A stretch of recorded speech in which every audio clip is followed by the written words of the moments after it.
Yow, what's going on YouTube? Lazy here. I wanted to introduce a new type of content that I kind of want to dig a little deeper and learn how to do, and that's something similar to a deck tech. I'm going to be calling them a deck discussion because I am not very experienced when it comes to the legacy format. I've only been playing for a little bit over a year now. I've really decided to recently dedicate myself to a deck, which is Legacy Lands, which is what this topic is going to be about today. The structure of the video is I really want to find and identify the core of a given archetype. So this is like staples of the deck that you're going to see almost never changes from iteration to iteration. So I'm going to be building on my own experiences and using a lot of my thoughts and feelings on how we build these decks and how we play these decks and what certain cards are used for, when we use them, why we use them. Very much like a deck tech, although I do want it to be more of a discussion. Hopefully you guys take time to, leave some comments. It can be about how this video is structured, if you guys have recommendations on how this content should be produced or made, or if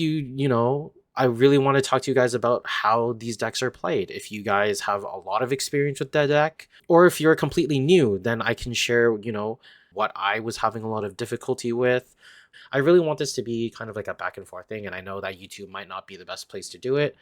Check out the socials down here. Join the Discord. We're slowly growing, and hopefully becomes more of a community rather than just back and forth with me. So hopefully we can just bring everything together and it just becomes a very large like legacy hub.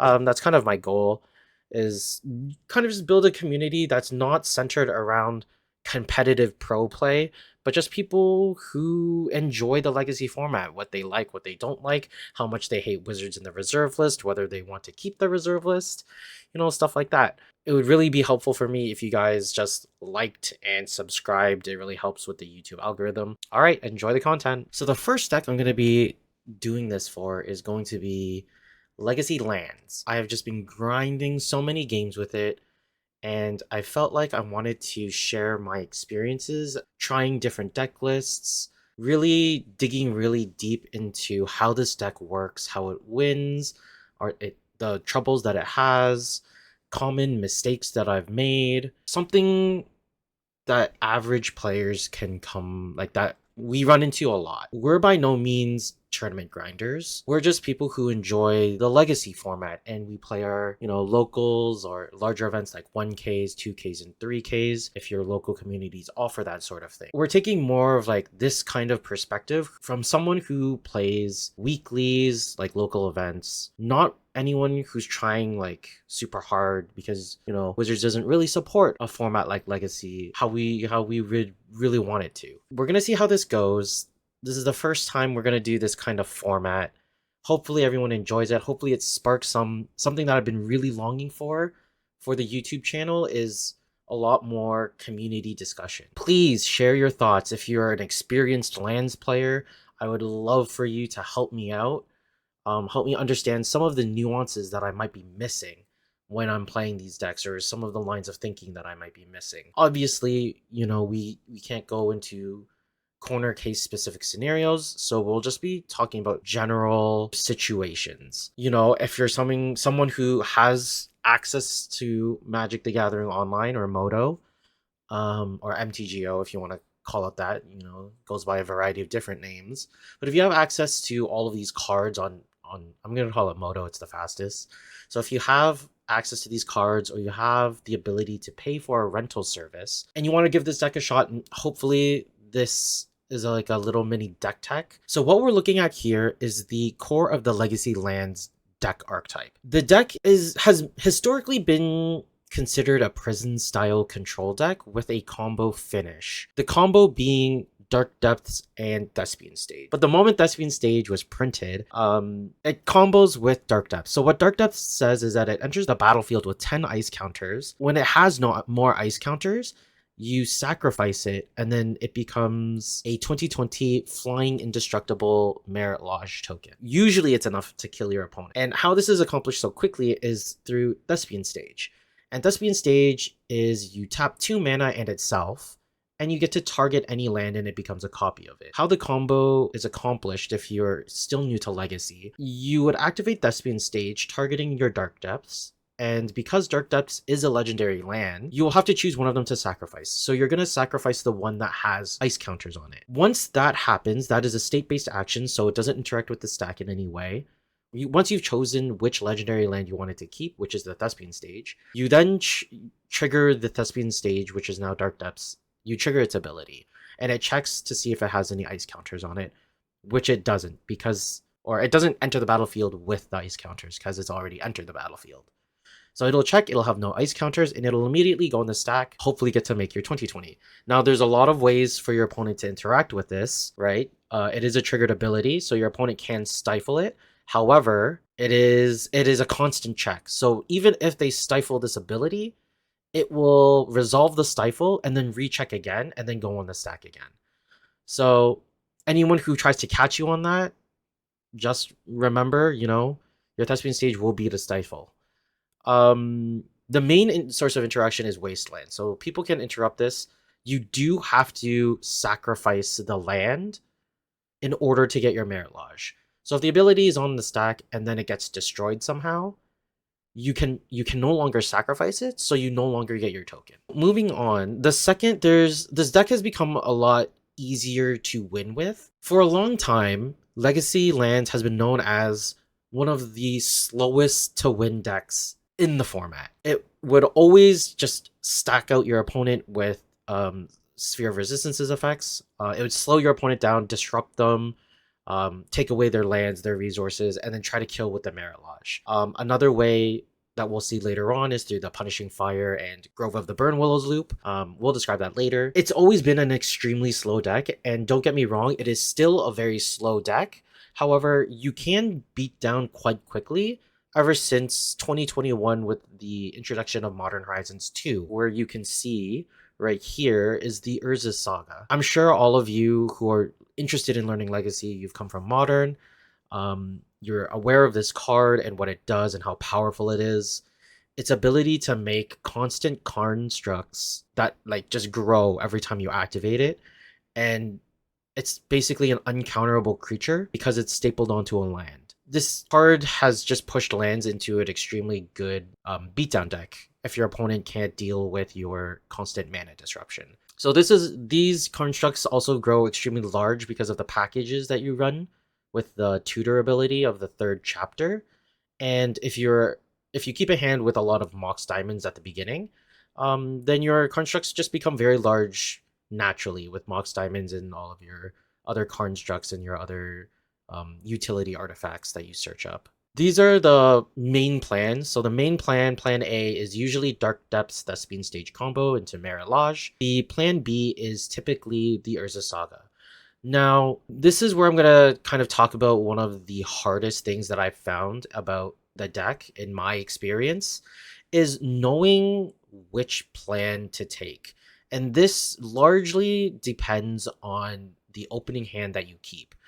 This deck really has a hard time adapting mid-game to a varying strategy. And what I mean by this is the game that you're going to play is going to be largely shaped by the hand that you keep. You really need to decide whether or not you're going to be playing the really slow game plan, and you have the ability to grind them out, and you have the time to kind of build up a board with Urza's Saga, then you can go with that plan. If you're playing against another combo deck, then you're going to need as much disruption as you can, and you can probably rely on your disruption first and then kind of turn the corner extremely quickly with Dark Depths and Thespian stage. This is something that I've found comes with playing the deck over and over and over. So if your entire local meta is playing uninteractive combo decks, the deck is going to perform extremely poorly. It's going to be very hard for you to do anything. You need at least a couple turns to kind of set up some sort of disruption loop. If your opponent doesn't give you that much time, I would say Sneak and Show is the deck's probably absolute worst matchup, because they can put almost anything out on turn 1. And unless you have a Caracas, there's not much you can do. And even then, they could be if they're playing Archon of Cruelty, then you're almost dead in the water. It is heavily dependent on your opening hand and whether you get lucky. Honestly, it's a lot of variance. You need luck. This kind of leads into the second part of looking at the core of the list. And that brings us to our engine. You typically don't want to keep a hand that doesn't have one of these pieces. And the pieces I'm talking about are Life from the Loam and Exploration. What they do, very quickly, Exploration is an enchantment that lets you play an additional land for turn. In a deck called Lands, playing more lands per turn is very, very good. The other card, the other engine is Life from the Loam. So we are a Life from the Loam deck, meaning we heavily depend on our graveyard. Life from the Loam, I'm pretty sure from how I feel is the better engine of the deck. This becomes very tricky because this is what can make or break your deck is the local meta. I play in a local meta where mono black has been very prominent and powerful, and just a lot of people have been playing mono black Helm. It really hurts the deck. Like game one, relying on your graveyard and knowing that you become familiar with who's playing mono black and who's not. You might even want to consider mulliganing a hand that has Life from the Loam. I probably wouldn't recommend it because if they don't have like an opening ley line or a Dothy Voidwalker, then you could be like well positioned with a Life from the Loam. However, these two cards are what makes the deck tick. Life from the Loam is basically drawing you 3 cards per turn because you're returning these lands to your hand, and in combination with Exploration, you're able to just return up to 3 lands and then play 2 of them. You're most likely never going to have more than 1 Exploration on the board. Your opponent will usually either not let you, or you won't really need the third, fourth, or fifth land drop. If you had a hand and you needed to pitch one of the two, I would probably bottom the Exploration because it's not a source of card advantage, although it does put you in a better board state position. Again, this is a decision that you develop and learn over time through playing the deck. So another card that we're looking at here for the core of the deck is Crop Rotation. The majority of our lands actually don't produce mana. We run a lot of utility lands, so a lot of lands are like Blast Zone. We almost never tap for mana. Dark Depths can't tap for mana. Maze of Ith cannot tap for mana, and Tabernacle cannot tap for mana. So a lot of our lands really actually don't tap for mana. Even cards like Beseiju, Bajuka Bog, and Wasteland, we primarily don't use them for mana. These are very much utility lands. So we are quite a mana light deck in terms of like mana on the field and access to mana. Crop Rotation means that we can tutor utility lands when we want, when we need them. Mainly this is for like stuff like Reanimator. You can put any type of green source, sack a land, and then find a Bajuka Bug when they try to pop off. If it's Sneak and Show, hopefully you can resolve this against a Force of Will. Try to find a Caracas if they're trying to put in a legendary creature like Emrakul or Gristlebrand. But beyond Crop Rotation, it can also search for it's also like really good for when you want to turn the corner. So when you've got your opponent kind of locked down on resources through Wastelands, stuff like Pithy Needle, Bajuka Bog, Blast Zone, stuff like that. When you have them kind of locked down and not doing anything, you can kind of Crop Rotation into Thespian Stage Dark Depths, or you can even just go for Urza Saga and kind of try to apply pressure and find a little bit more disruption through your utility artifacts. One recent addition that I find has been, being added into the core of Legacy Lands is a result of Urza Saga, and that's Expedition Map. It's very similar to Crop Rotation. However, I find it does play a separate role because of my local meta. So because Mono Black Helm, I'm going to use this as an example a lot because it is relatively one of our worst matchups. Not as bad as Sneak and Show, but it is extremely bad because their ley lines are just pre-board for us. But yeah, Expedition Map does something that Crop Rotation doesn't, and that is it finds Boseiju. Crop Rotation stacks a land and puts it directly into play, whereas Expedition Map, you add it to your hand, so that gives you access to Boseiju being able to use its channel ability, which is widely what you're going to be using it for. Once it's there, once you've discarded it and you've used its ability, you can use Life from the Loam to kind of return it back and just destroy their helms, destroy their ley lines. Obviously, if you're using the Boseiju to get rid of the ley line, it'll be exiled, so be careful of that. Other than that, this list is pretty stock. Like you have a one of basic forest. The savannas are in here. You see on the screen because when I first started playing lands, the green white version was very popular. So we'll take a look at that in just a second. Um, but the double dual lands are either going to be savannas or they're going to be taigas. Those are the most popular, the most common. The last land, quickly before we go over that, you're going to be running 1 to 2 fetches. It's not really anything big. I choose to run 2 fetches just because of the specific builds that I build. Something that's going to be, you're going to see very popular is Yavimaya. Gives you the ability for all of your utility lands to tap for mana. So it makes Dark Depths into a turn 3 combo.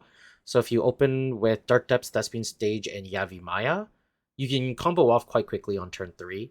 So you can just play Yavimaya, you can play Thespian Stage, you can play Dark Depths, and then you can tap Yavimaya and Dark Depths as the 2 mana for the Thespian Stage. So that leads us to the final card of the core list, other than the sideboard cards, and that is Tabernacle at Pendrell Vale. So this is notoriously known as one of the most expensive cards in the Legacy format. And we're going to be honest, there's no Legacy lands without Tabernacle. There was a question that people were asking a couple or a few years ago that I found on Reddit. And the question was, does lands really need Tabernacle? And the answer is yes. If you don't want to play Tabernacle, there are lands decks that don't play Tabernacle.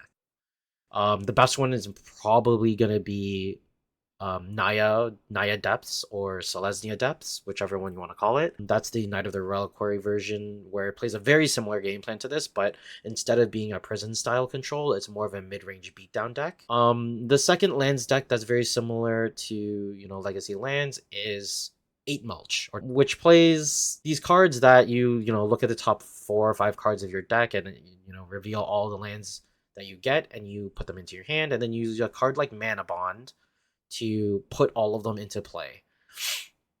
So that's more those two decks are more of a mid-range style with a combo finish deck, which is Naya or Selesnya Depths.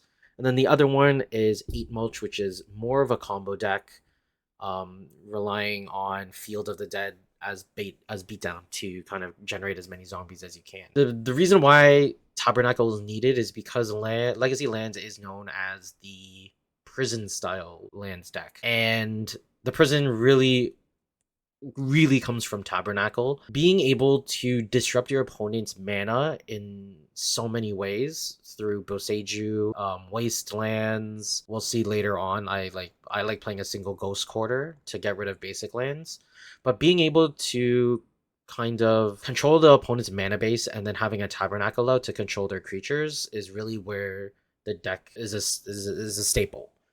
Right, this is the prison style strategy doesn't really work without the Tabernacle. So this is just an unfortunate truth. Again, if you want to try this deck, it may seem like a lot of the times you don't need it, but when you do need it, it wins games. We are gonna now move on to my first iteration, the first list that I was actually playing. So the differences, so the cards that we didn't go over that are in this version that are not in the core, so we're gonna call them the flex slots. That's a common term that we use in Magic. The flex slots that we have are Ancient Tomb, Field of the Dead, Ghost Quarter, Glacial Chasm, Horizon Canopy, and Rishadan Port. We're going to go through these cards kind of one at a time. So I'm going to do this in a way where we can kind of group and bundle things together. So those were the lands that are the flex slots. The flex slots in terms of artifacts are Pithing Needle, Shadow Spear, Soul Guide Lantern, Sphere of Resistance in the main board, and Crucible of Worlds. The last flex slot is Sylvan Library. A lot of people might consider Sylvan Library a core. I consider it a core card. However, there are quite a few lands deck lists that don't play the Sylvan Library, so I opted to just cut it from the core list, and they will be featured here in my different iterations that I've played. This is a very typical package for Urza Saga. Is one Pithing Needle, one Expedition Map, one Shadow Spear, one Soul Guide Lantern. The Soul Guide Lantern is mainly for there's 2 reasons. The first one is Reanimator, or getting rid of an extremely annoying card that keeps being recurred out of the graveyard, or something that could be a potential threat.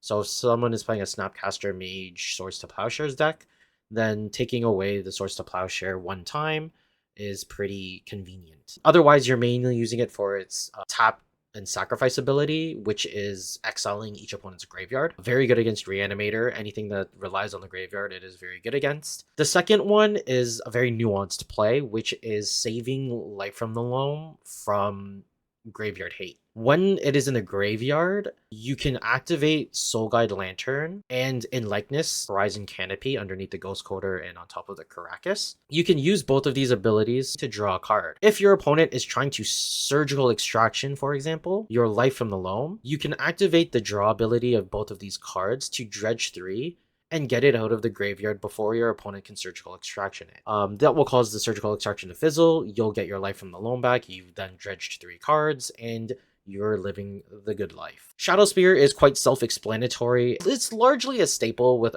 any Urza Saga deck because you can grow your constructs so large that you'll need a way to just beat through if your opponent constantly is able to deliver some blockers. So having the trample lifelink is really beneficial. I must stress, do not underestimate gaining life with Shadow Spear. The ability to kind of replenish your life is something that I have come to heavily rely on, especially in my iterations playing Ancient 2. What we're going to find going through these deck lists is when you're playing one set of cards in a package, it kind of bleeds in and requires you to play other cards, which leads you to play another set of cards. So for like in this example, we're playing Urza Saga, which means we're playing Shadow Spear. We're going to be gaining a lot of life. So if we want to take advantage of that, we play Ancient Tomb because we're also playing the Sphere of Resistances in the main board. So we're going to be using this Ancient Tomb a lot. And, you know, Ancient Tomb is 2 mana to activate Urza Saga. So we are taking a lot of damage from this Ancient Tomb, so relying on the life gain from Shadow Spear is quite beneficial. Finishing off the Urza Saga, we kind of talked about it and covered it in the core cards, is the Expedition Map and Pithing Needle. Something I didn't talk about Pithing Needle is it's very dependent on the matchup. Like sometimes you won't need it, sometimes you will, sometimes you're gonna really want to quickly finish your opponent off.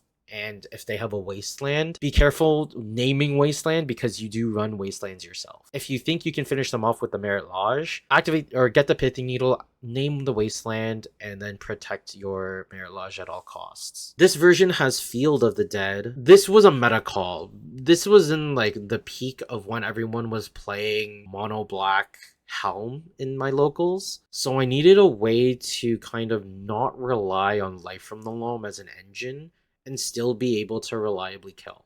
And my kind of thought process was playing Field of the Dead. If I get a Pithing Needle and I'm able to name Helm of Obedience, then they need to find a way to deal with the Pithing Needle. So that gives me a lot of time with Field of the Dead to kind of build a board and just start attacking. This is the Field of the Dead is very much a flex slot. You can put it in any other kind of utility land that you may need. So here you can see in this list that we're really light on Thespian stages. If you don't want to play the Field of the Dead, they are quite expensive. You can just add another Thespian stage, or you can add another fetch land if you want. You can even add another Maze of Ith if necessary. If you find you're playing against a lot of Seek and Show decks, you can add another Caracas. This version is also playing Rishadan ports. This is a classic. This is like a remnant of the past. Not a lot of Legacy Lands decks play the Rishadan port anymore because it is pretty slow. You have to dedicate 2 mana to it just to tap down one of your opponent's land. So it does work extremely well with Tabernacle. You can tap your opponent's resources so that they have 1 less to pay for their Tabernacle triggers. We didn't really talk about the sideboard. The core of the sideboard it's largely Force of Vigors and Endurances. Endurances for the really fast Reanimator combo decks, and Force of Vigors primarily for, you know, enchantment and artifact hate, because they're going to be bringing stuff in to stop us from using Life from the Loam and shutting down our engine. So in this iteration, so this is a green-white iteration, so you're going to see a lot of the sideboard cards are white. So you see the 4 Swords to Plowshares. They're really in there for, problematic creatures that you just need a really quick spell to deal with them if you're not able to control their mana base with Tabernacle, and if Maze of It isn't enough. So, for example, Archon, if someone has an Archon of Cruelty, they still get their attack triggers. You're gonna need the Swords to Plowshare to remove. Containment Priest is for, show and tell reanimator lists, just unfair combo decks. Chokes are, it's very, very self-explanatory. Islands don't untap, so make Delvers cry. Fairy Macabre, another source of graveyard hate. Preferable over Surgical Extraction, depends on the meta. If you're playing against dedicated Storm decks, Surgical Extraction might help you a little more, just because it gets rid of all the copies. Fairy Macabre is a little better because it's an ability that's exiling the targets, so it's a lot harder to interact with through counter spells. Even if your opponent tries to counter it, they're going to need a Stifles to stop this ability. Renin Realmbreaker is a new addition. It's another version of Yavimaya, so it lets all of our utility lands tap for any type of mana. The +1 is actually an extremely helpful ability to kind of beat down through control style decks. I know blue-white control is not very favorable at the moment. However, we do have a bunch of players playing it in my locals, so being able to kind of animate either like a Dark Depths or an Ancient Tomb or Ghost Quarter, really any land you can animate it, and it's just a very protected 3/3 beater that they all need to deal with. This can also help you protect your pieces if you're trying to go for the Dark Depths combo and you're playing against a Wasteland. If you think they're gonna go after your Thespian stage, you can preemptively try to bait out their Wasteland by +1ing your Thespian stage and giving it hexproof. If they don't blow it up, then you're going to be really safe to combo off. The -2 is really good because it acts as a one-time life from the loam. Although you only get to get one card, it's very useful, especially in the green-red version. And we're going to take a look at that in a moment. The last card that we're going to talk about is Haywire Might. This is a staple in the sideboard now because of Urza Saga. So this gets rid of really problematic enchantments and artifacts. So things like, I don't know why you would think Chalice on 1 is problematic. It does stop crop rotation and exploration and any of your utility artifacts, but I don't think you largely care about Chalice. But if you do need an extra source of life gain, when you sacrifice or when it dies, you do gain 2 life. But it's mainly there for like Leyline of the Void and stuff. Okay, so we're gonna go on to version 2 of the list that I was playing, and this is the Punishing Fire version. The main changes of the deck is the mana base, because you can see the 3 Grove of the Burn Willows now, and that is to support the Punishing Fire loop. So I mentioned earlier that this is probably Plan C. If anything, it's Plan D. So Punishing Fire is a 2-mana instant that deals 2 damage. Whenever your opponent gains 1 life, you may pay a red mana to return Punishing Fire from your graveyard to your hand. The combo is you can activate Grove of the Burn Willows to generate a red mana, give your opponent 1 life, that'll trigger each of the Punishing Fires in your graveyard, and then you can use the 1 red mana from your Grove of the Burn Willow to return the Punishing Fire to your hand. So each one of these loops will deal 1 damage. Do keep in mind, this is something I always forget, is if I have multiple Punishing Fires in the graveyard and I gain my opponent 1 life, both of them trigger. So you can use the 1 red from the Grove of the Burn Willows, and then you can use 1 red from something like Mox Diamond to return both Punishing Fires to your hand. So that's primarily the main change here, is just adding the red mana for Punishing Fire. And it's also for the Minsc and Boo Timeless Heroes. But yeah, Minsc and Boo is an extremely powerful card, and it's a need to be answered threat, and it needs to be answered extremely quickly. Every turn you get a 1/1 Trampling Haste Boo token that you can +1 and make it a 4/4, and then you can make it a 7/7. You just +3 at every turn, and then you can even fling it to draw some extra cards. This can also sort of combo kill without attacking with Dark Depths and Thespian Stage. So if you make your Merit Lodge, do note that the -2 on Minsc and Boo, you can fling any creature. The reason why the hamster matters is you only get to draw cards if the card you fling is a hamster. So if you fling a 2020 Merit Lodge, you're not going to draw 20 cards.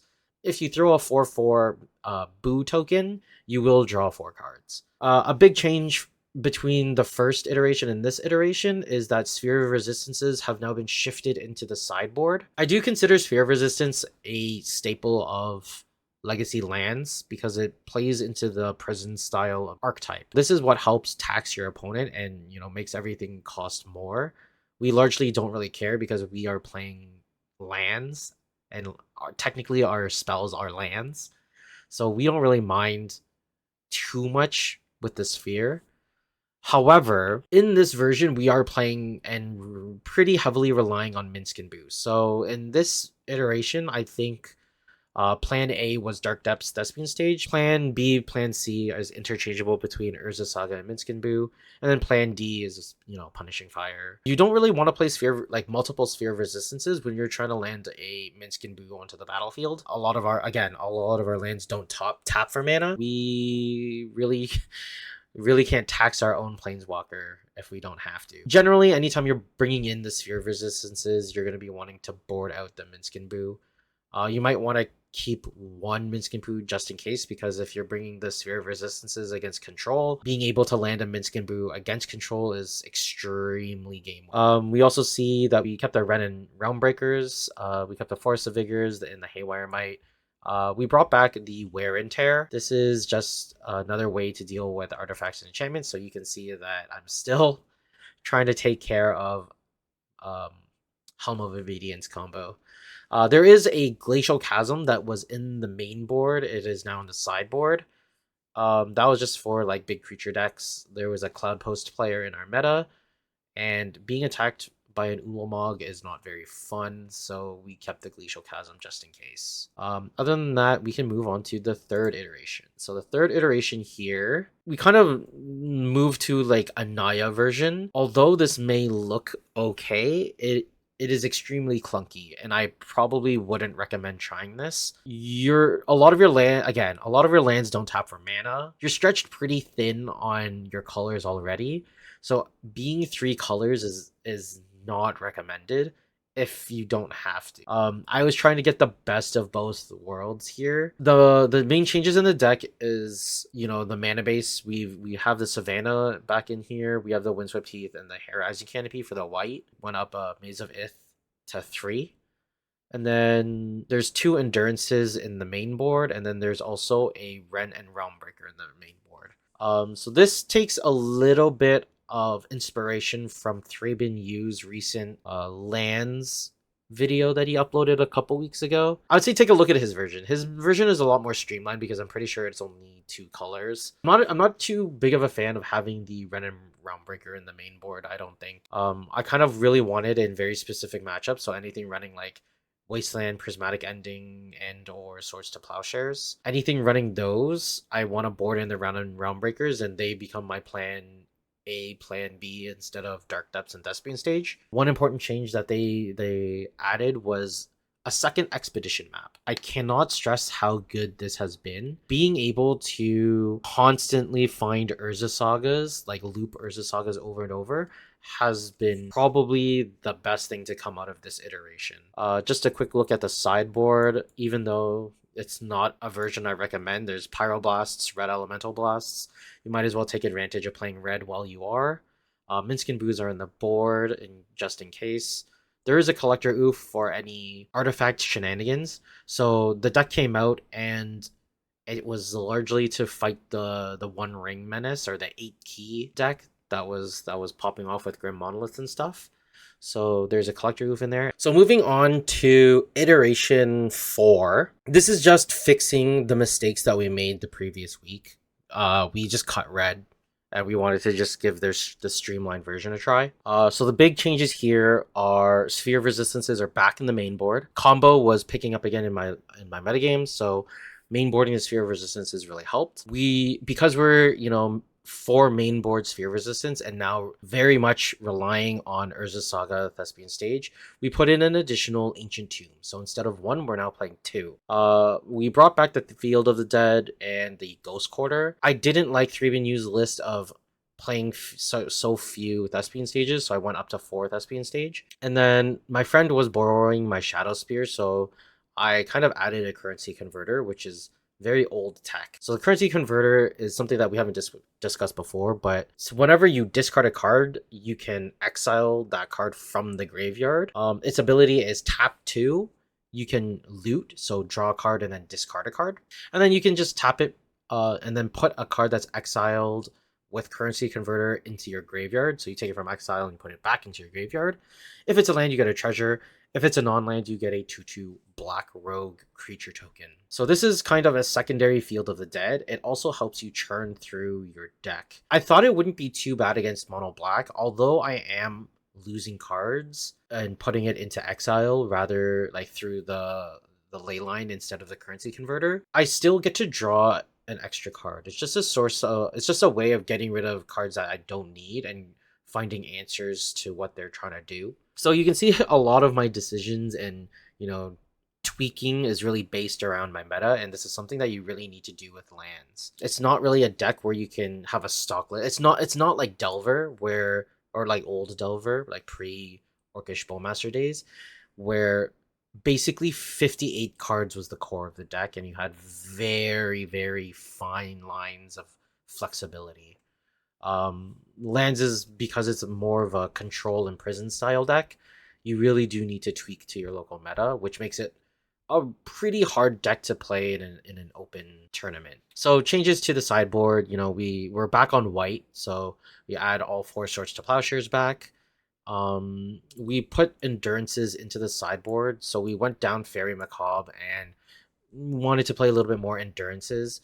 We do have the ability to generate a lot of green mana when we want to through Yavimaya, so flashing in endurance, not using Evoke, is very reasonable. And it is on a pretty, it does have a pretty good body. So a 3/4 is very good at blocking, but it's also very good at attacking as well. We're still running the Glacial Chasm. There is like a few burn players in our meta, so just in case we get burnt down too quickly, we can kind of crop rotation into Glacial Chasm and then copy and buy time using Thespian Stage to kind of prevent damage. Ren and Baron Breakers, I really, really like them. They haven't really done me dirty, other than the fact that it's really hard to play them if you're trying to play through your Sphere of Resistances, so be very careful about that. I really did like the anti-ring tech. So instead of playing Collector Oof where people can remove it, we're playing Null Rod. It does hit us quite significantly when we're trying to use currency converters and expedition maps. But that's something that we're willing to sacrifice. We're still running Haywire Might. As I said, it is basically a staple anytime you're playing Urza Saga. If you find that you have enough enchantment and artifact hate through Force of Vigors and Besieges, then you can probably not run the Haywire Might. And then we do have the Singleton Fairy Macabre just in case. So rounding off the video, this is the current iteration that I'm playing, and there is almost no changes. I think the only change might be that we are playing a little bit more Dark Depths. Just to kind of finalize our numbers here. So we are on 3 Thespian Stage and 3 Dark Depths. Going forward, things that I think I would keep an eye out is, the main flex slots. So should the Field of the Dead that I'm running, would it be better off as a 3rd Maze of Ith? Maybe. There's nothing else I would really want to touch. Maybe the Field of Dead becomes the 4th Thespian Stage. Maybe one of the fetch lands that I'm playing becomes another Thespian Stage or another Maze of Ith. Like these are very personal decisions that you just need to tweak and play. Other than that, I'm pretty happy with this list or this iteration so far. I think it's very dependent on your meta, whether or not you want to play green-white or you want to play green-red. I do think that green-red offers a little bit more explosiveness through Minsk and Boo, and it can kind of turn the corner if you like that kind of playstyle where you're playing it extremely slowly and your opponents are kind of very slow and they're like, okay, I can take my time and try to deal with all of the prison that the Lance player is doing. You can all of a sudden just play Minsk and Boo, and it's like now you have to find a way to kill my Minsk and Boo, or you have to find a way to win before I kill you. And it really only takes like 2 turns for you to finish the game with a Minskin Brew on board.